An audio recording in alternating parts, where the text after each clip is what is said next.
ሰላም እንዴት ዋላችሁ? ነው ሰሞኑን ትንሽ የጉንፋን ሰዓት ነው። ሁላችንም በየቤቱ የታመምንበት ነው እና ይሄ ደግሞ ለጉንፋን ቆንጆ ነው። ይሄን የምናውቀው ሰዎች አለን፣ የማናውቅ ሰዎች አለን። ለማታውቁ የት እንደምታገኙ ትነግራችኋለሁኝ። በጣም አሪፍ ቆንጆ መጠጥ ነው። ለብርዱ ሆምጠጥ ያለ ኮስተር ያለ ነገር ከፈለጋችሁ በጣም አሪፍ የሚጠጣ ነው ይሄ።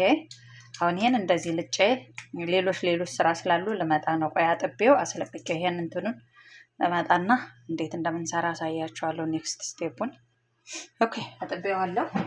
ከዚህ ጋር እንደምታዩት ድስት ጥጄ ውሃ ትንሽ በትንሹ እያፈላው ነው፣ ብዙ አይደለም። እዚህ ጋር የጾም ወተት መጠቀም እንችላለን፣ የፍስክ ወተት መጠቀም እንችላለን። እና እኔ የምጠቀመው አሁን አልመንድ ሚልክ የሚለውን ይሄን ነው የምጠቀም። እናንተ ጾም ማትጾሙ ከሆነ የፍስክ መጠቀም ትችላላችሁ። የጾም ነው እኔ ዛሬ የምጠቀመው። ሌላው አንድ ነጭ ሽንኩርት እንደዚህ እጠቀማለሁ ማለት ነው። አሁን ወተቱን ላፍላው መጀመሪያ። ገና ብዙ ሌሎች ነገሮች የምንጠቀማቸው አለ። ይሄ ብቻ አይደለም፣ ለጉንፋን ለተለያዩ ህመም የሚሆነን ማለት ነው። ኦኬ። ጅንጅብል ዱቄት ከቤት የተፈጨ ነው፣ አንድ የሾርባ ማንኪያ እጠቀማለሁ።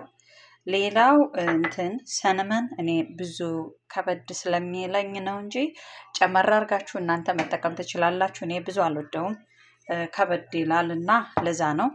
እናንተ የምትፈልጉትን አንድ የሾርባ ማንኪያ መጠቀም ትችላላችሁ። እንደ ቴስታችሁ ጨመር አድርጉበት፣ ምንም አይልም የማይከብዳችሁ ከሆነ።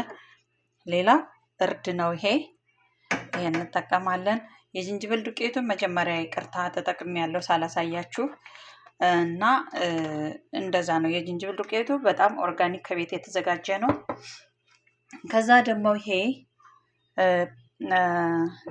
ሚጥሚጣ፣ በእኛ ሚጥሚጣ ነው፣ በዚህ ሀገር ደግሞ ካያን ፔፐር የሚባለው ነው። ካያን ፔፐር በጣም ለብዙ ነገር መድኃኒት ነው ይላሉ እዚህ ሀገር። ያቃጥላል በጣም እና ለጉንፋን በጣም ጥሩ ነው። እንደዚህ አድርገን ይሄን እናፈላዋለን፣ ይፍላልን። መጀመሪያ የተጠቀምኩት ያኛው ይሄ ነገሩ እና ነጭ ሽንኩርቱ መጀመሪያ በደንብ ቴስቱ እንዲወጣ ስለፈለግኩ ነው። እነዚህ ደግሞ አሁን ይፈላል እና ቆንጆ የሚሆን ነው ብዬ ነው ማሳያችሁ እኔ ስለተጠቀምኩበት። ራስ ምታቱ የአሁኑ ጉንፋን በጣም ከባድ ነው እና መድኃኒት ራሱ የማያድነው ነው። ምግብ መብላትም ያስጠላል፣ ከባድ ነው እና ለምግብ እምቢ ስለሚለን አልበላ ስለሚለን ካያን ፔፐሩ በጣም ጥሩ ነው። ካያን ፔፐሩን ጨመር ብታደርጉበት ጥሩ ነው። እኔ ለልጆቼ ብዬ ነው እንጂ በደንብ ምግብ ያስበላል፣ ጥሩ ነው። በአሁኑ ሰዓት ምግብ ሁሉም ሰው አልበላም እያለ ነው። ቁርጥማት ይሆናል የተለያየ በቃ ሰውነታችን በጣም ስለሚያምን ራስና ቁርጥማት ነው አሁን ዋናው ያለው። እኔ ቤቴ ስላለ ነው ሰንብቷል። ልጄን ሳላውቀው ቶንሲል ነው እያልኩ ግን በጣም አሟት ነበረ። ጉሮሮዋን አይቼ ራሴንና ጉሮሮዬን ስለምትል ግን አይደለም። ያው ብቻ ጉንፋኑ አዲሱ ጉንፋን ነው፣ አሞናል ከቤታችን ሁላችንም ማለት ነው። እና ካያን ፔፐሩ በጣም አሪፍ ነው፣ ምግብ እንድንመገብ እና መድኃኒት እንድንወስድ ይረዳል ማለት ነው። ይሄ እንዳለ ሆኖ መድኃኒትነቱ ሌሎቹ ማለት ነው። እና ይሄ በሀገራችን ቴምር ይባላል። በዚህ ሀገር ደግሞ ተመሳሳይ ነው። መናገር ስለማልችል በስመ አብ ጣቴን ምን ያስመስለዋል በጌታ ይቅርታ። እና በዚህ ሀገር ተመሳሳይ ይመሳሰላል፣ አጠራራቸው ፊደሉ ይመሳሰላል። ከፈለጋችሁ ጥያቄ ጠይቁኝ። አሁን ፖስት ሳረገው ስሙን እጽፍላችኋለሁ ከታች ከአስተያየት መስጫው፣ እናንተም ጠይቁኝ ማለት ነው። እና በጣም ቆንጆ ነው።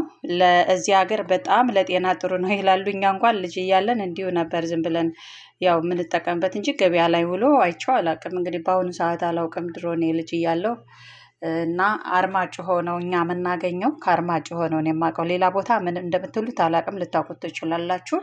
በአርማጭሆ አካባቢ ቴምር ይባላል። ትንሽ ሆምጠጥ የሎሚ አይነት ከቴስት ስላለው በጣፋጭ ነገር ዘፍዝፈን ነበር የምንጠቀመው እና ያው ልጆችም ስለሆንን ይሆናል አላውቅም። እንደዛ እንደሆነ አመጋገቡ እንግዲህ እኔ በደንብ አላውቅም እና እንደዛ ነበር የምንጠቀመው እና ፈን ነበር፣ በጣም ደስ ይለን ነበር። በጣም ጃይንት የሆነ እንትኑ ዛፉ በጣም በትልቅ ትልቅ ነው። በጣም ማቀው እኔ በጣም ትልቅ ይሄ ነው ብላችሁ ማታስቡ። በስመ አብ ምን ያክላል አትክልቱ ማለት ዛፉ በጣም ትልቅ ነው የዚህ ዛፍ ማለት ነው። እና እንደዛ ነው። ይሄን ይመስላል። ከዚህ ሀገር ሳገኘው በጣም ደስ ብሎኝ ነው። የምትፈልጉ ሰዎች ቦታውን ከሌለ ከእናንተ ቦታ እልክላችኋለሁ፣ ችግር የለም። እኔ ቢዝነስ ውስጥ ስላለው የምትፈልጉትን ነገር ሽፕ ማድረግ ማቀበል፣ እኔ ይሄን ቻርጅ አላደርጋችሁም። ፕራይሱን ትከፍላላችሁ። መላኪያ ምናምን ጉልበቴን ምንም እታዘዛችኋለሁ። ኡፕስ ፈላልን። ጉልበቴን እታዘዛችኋለሁ፣ እልክላችኋለሁ። በጣም ለጤና ጠቃሚ ነው ነው የሚባለው። ሜቢ አማዞን ሊኖር ይችላል።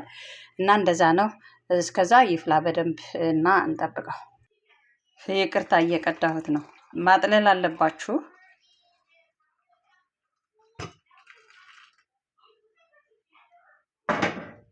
በጣም ቆንጆ ነው።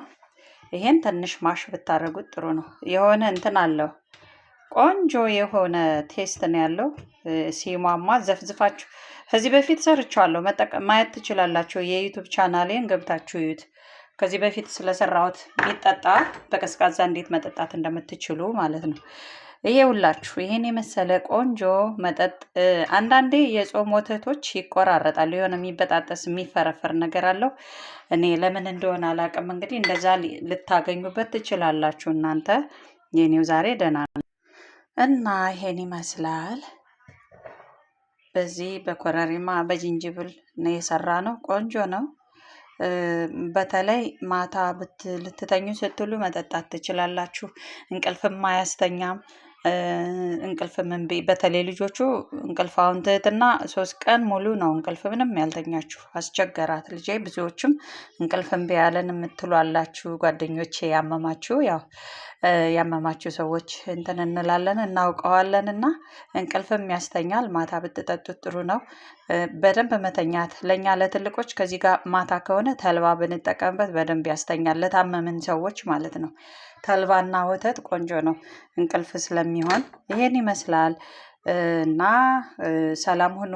አይዞን የታመምን ሰዎች በሙሉ ታምዛብ በሉት። መልካም በዓል ይሁንልን። የኛውም የዚህ ሀገርን በዓል ተመሳሳይ ስለሆነ ተቀራራቢ እና ለሁላችሁም መልካም በዓል እመኛለሁ። ሰላም ሁኑ። በሰላም እንገናኝ። እወዳችኋለሁ፣ አከብራችኋለሁ። ባይ። ታምሳፕ ሸር አድርጉት።